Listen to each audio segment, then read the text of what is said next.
تھوڑا غور کیا کریں صاحب اور اپنے اخلاق کو بہتر کریں، اللہ سے ڈریں۔ آج ہم نہیں ڈرتے، نہیں سوچتے کہ ہم والدین سے اونچی آواز میں بات کر رہے ہیں تو ہمارے ساتھ کیا کیا جائے، ہم نہیں غور کرتے۔ فرمایا گیا پروز قیامت ایک بندے کو بلایا جائے گا، اس کے نامۂ اعمال تولے جائیں گے، میزان قائم ہوگا۔ اس کی جب نیکیاں تولی جائیں گی نا، نیکیاں زیادہ ہو جائیں گی، اس کے گناہ کم رہ جائیں گے، حکم ہوگا جاؤ اسے جنت میں داخل کر دو۔ اچانک ایک پرچی گناہ والے جب پڑنے پر پڑے گی نا، گرے گی، تو ساری نیکیاں کم پڑ جائیں گی، گناہ زیادہ ہو جائے گا۔ رب ارشاد فرمائے گا فرشتوں اب جنت میں نہیں لے کے جانا، اب جہنم میں لے کر کے جانا۔ عرض کرے گا مولا میں نے ساری زندگی نیک کام کیے، تیری عبادت کی ہے، تیرا ذکر کیا ہے مولا، تیری بارگاہ میں راتوں رات کھڑے ہو کر کے قیام کیا ہے مولا، میں نے تیری رضا کی خاطر زندگی گزاری مولا، پھر یہ کون سا گناہ تھا جس کے وجہ سے میری تمام نیکیاں ضائع ہو گئی، میری تمام نیکیاں برباد ہو گئی۔ عرض کرے گا مولا اگر تو جنت دے تو یہ تیرا کرم ہے، اگر جہنم میں ڈال دے تو تیرا عدل ہے، لیکن مولا میں عرض کرتا ہوں مجھے پتہ تو چلے یہ میری وہ کون سی میرا گناہ ہے جس کی وجہ سے تمام کے تمام نیکیاں خراب ہو گئی، تمام نیکیاں ضائع ہو گئی۔ رب ارشاد فرمائے گا اے بندہ مومن تجھے نہیں معلوم یہ وہ تیری نیکی ہے، جب دنیا میں تو تھا تو میری بارگاہ میں عبادت و ریاضت کیا کرتا تھا، تو نے سجدے بھی کیے ہیں، تو نے قیام بھی کیا ہے، تو نے رکوع سجود بھی کیے ہیں، تو نے میرا ذکر بھی کیا ہے، تو نے پڑوسیوں کا حق بھی ادا کیا ہے، تو نے زندگی میں گناہوں کی جانب قدم نہیں بڑھایا، گناہوں کو روک کر کے رکھا ہے۔ لیکن بندے یاد کر جب تو نے ایک دن اپنے ماں سے اونچی آواز میں بات کی تو وہ تیرا جرم، وہ تیری خطا آج تیرے گناہوں کے پلے پہ آ کر کے گر گئی ہے۔ تو نے زندگی میں ایک بار ماں سے اونچی آواز میں بات کی تھی، اس کے وجہ سے تیری تمام نیکیاں برباد ہو گئی ہے۔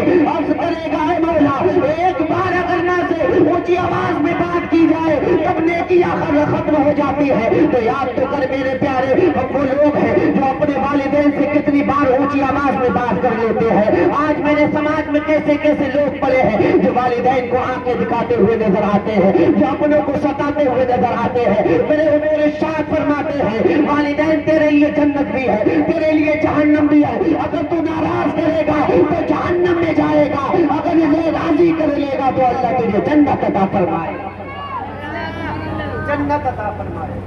میرا رب بتاتا ہے اے ایمان والو اللہ سے ڈرو، یقین سے بتاؤ آج ہم اپنے رب سے کتنا ڈرنا چاہتے ہیں، ہمارے دل میں خوف خدا ہے کہ نہیں ہے؟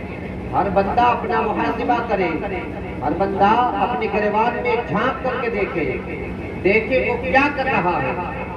آج جس محفل میں آئے ہو برکتوں والی محفل ہے، اس محفل میں آئے کچھ لے کر کے جانا، زندگی بدل کے جانا۔ میرے حضور فرماتے ہیں کہ جس جگہ پر اللہ اور اس کے رسول کا ذکر ہوتا ہے اس جگہ صرف انسان نہیں آتے، اللہ کی پوری مخلوق بھی آتی ہے۔ جھوٹ کے بولو سبحان اللہ، فرشتے بھی آتے ہیں،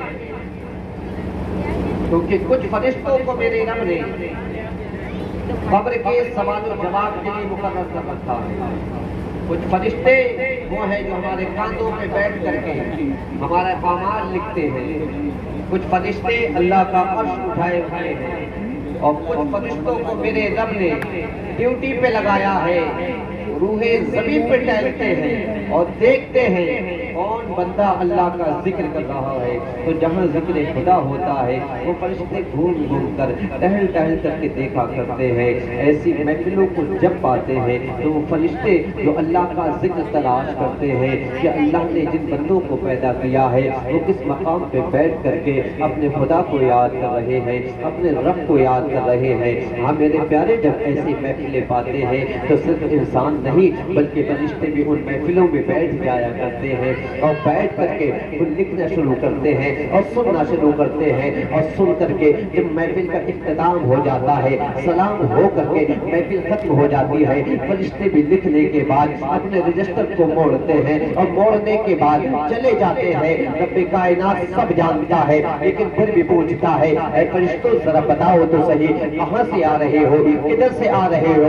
فرشتے عرض کرتے ہیں، اے پاک پروردگار عالم، ہم زمین سے آ رہے ہیں، ہم زمین کے ایک خطے پہ بیٹھ کر کے آ رہے ہیں۔ مولا تیرے بندے تیرا ذکر کر رہے تھے، اے رب قدیم تیرے بندے تجھے یاد کر رہے تھے۔ رب ارشاد فرماتا ہے، اے فرشتوں ذرا بتاؤ تو صحیح میرے بندے کچھ طلب بھی کر رہے تھے، کچھ مانگ بھی رہے تھے۔ تب فرشتے عرض کرتے ہیں، اے میرے مولا تیرے بندے زمین کے ایک حصے پہ بیٹھ کر کے تجھے رحمان کہہ رہے تھے، تجھے رحیم کہہ رہے تھے، تجھے ستار کہہ رہے تھے، تجھے غفار کہہ رہے تھے، تجھے بخشنے والا کہہ رہے تھے۔ اے مالک و مولا تیرے بندے تجھے یاد کر رہے تھے۔ رب ارشاد فرماتا ہے، اے فرشتوں ذرا بتاؤ تو صحیح کیا مانگ رہے تھے؟ ان کی کوئی آرزو بھی تھی، ان کی کوئی تمنا بھی تھی، کچھ دعائیں بھی کر رہے تھے۔ فرشتے عرض کرتے ہیں، مولا وہ اپنے گناہوں کی بخشش مانگ رہے تھے، اپنے گناہوں سے توبہ کر رہے تھے۔ رب ارشاد فرماتا ہے، اور فرشتوں اس محفل میں جتنے بندے بیٹھے ہوئے تھے ان تمام بندوں کو میں بخش رہا ہوں۔ اور فرشتوں تم گواہ ہو جاؤ، ان کے جتنے گناہ تھے تمہارے رب نے معاف فرما دیے ہیں۔ روز قیامت جب تیرا محبوب آئے گا، تیرا محبوب اشارہ کرتا جائے گا، میں اپنے بندے کو جنت دیتا چلا جاؤں گا، اپنے بندوں کو جنت دیتا چلا جاؤں گا۔ صاحب جب ایسی محفلیں کہیں ملا کر تو بیٹھا اور کچھ سبق لے کے جایا جائے۔